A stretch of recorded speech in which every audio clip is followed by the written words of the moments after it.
In this lesson, we'll have a look at how to set up the shadow catcher. So I've set up the complete scene right now. So you can open up in the O6 complete folder, O6 complete start.ma. And in here is the whole final render scene. So let's go through the geometry. We have some shadow catching geometry. We will project an image onto this to both be in the reflections and catch the shadows. But I've aligned this up perfectly, or at least near perfect. So it's just plug and play. Then we have the tape in place. I've scattered some droplets around over here, some water droplets. Then we have some dry paint lying around. It's just a bit of set dressing, really. Then we have some hairs, human hairs, and the dust. I'm not too happy with the actual the curves of the dust, but for this purpose it's okay. I think, yeah, the actual clumps don't look overly realistic, but hey ho. Then we have, all the other objects, the coffee, and then the separate tubes. So these are just imported the shaded objects. Then we have the same sky dome that we used for the look development.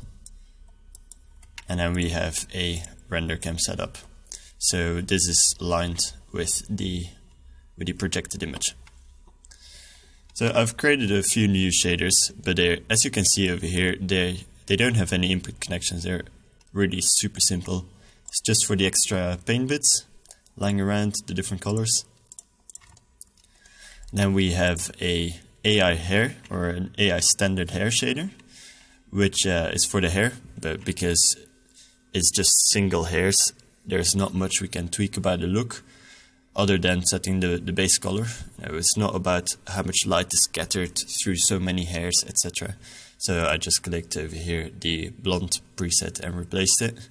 This just changes the melanin color to 0.1, which is good for blondes. So it goes through the whole melanin spectrum, which is all the plausible natural hair colors. Then we have the dust. So before I continue, over here you can see in the hairs and dust we have the curve collectors for the different objects, for the different curves. And then the dust is not an AI standard hair, it's just a standard surface, which is just a fully diffuse model. So yeah, it's all over here with the AI standard hair. It's all about getting the right transmission and getting the right specular and the right anisotropy on the hair, etc. Like the shift in the speculars. But with the dust it is really not important, so this is much better.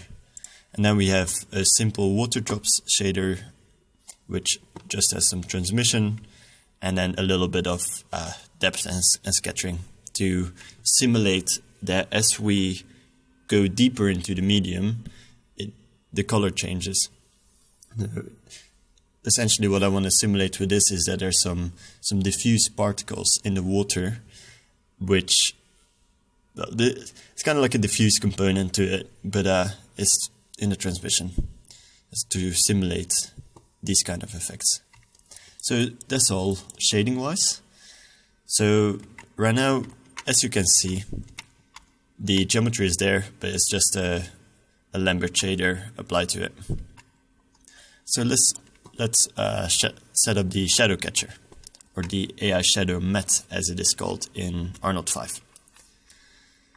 So first of all, let's create a projection, or a file projection, because we will be projecting an image through the camera. There you go. Let's load in the image. Assets, text, and then we have a backplate original.tif. There we go. Leave it to sRGB. This is fine. In the projection settings, change this to perspective. So the projection type is a perspective projection. And then in the camera projection attributes, change this to the render cam shape. And then just leave the other options. Perfect, so let's have a look at this. Let's just create a flat Arnold shader and assign this to the color. Then we assign the material to the viewport selection over here. Let's have a look at what this looks like. Okay, perfect. So right now we can see that it all gets reflected as it should be. But of course there's no shadows because this is just a flat shader. But over here we can see that the actual reflections are there. It feels integrated but without the shadows. It's a good start. So now let's have a look at the AI Shadow Matte shader and assign this.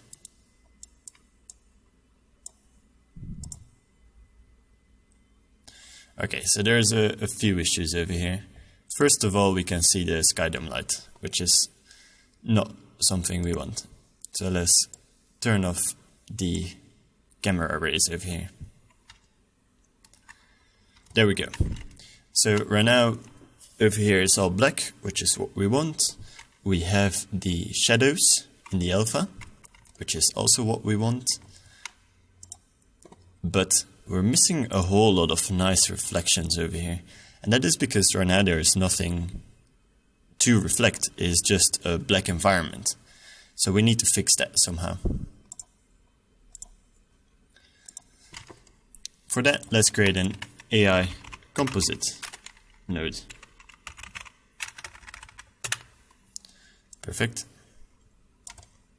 And in the AI composite, let's drag in the projection over here, and then the shadow matte over here, and just leave these settings to be. You can delete the shading group or the shading engine on the shadow matte, and we don't need the flat shader anymore.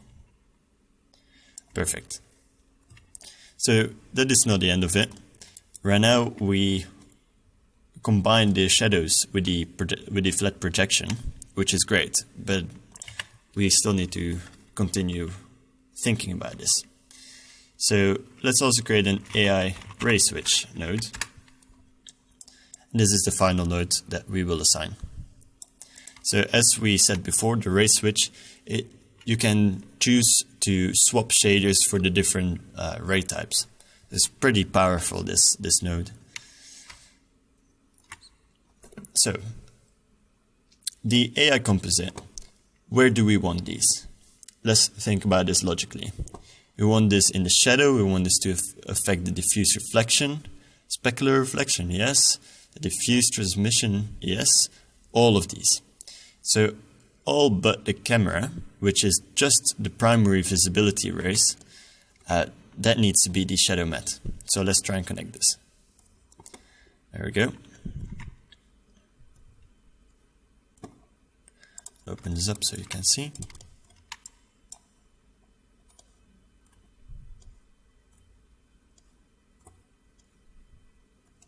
Perfect. Now let's assign this. And there we go. As you can see, now we have all the reflections. And we also have the shadows. This is exactly what we want.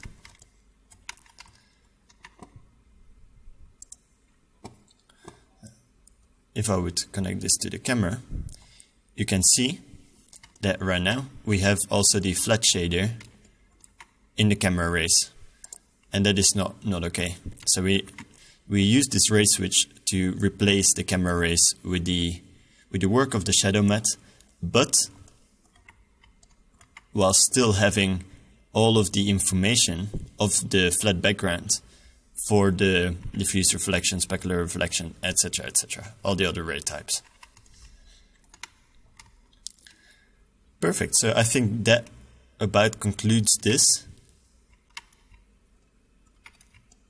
I will let this clear up a little and then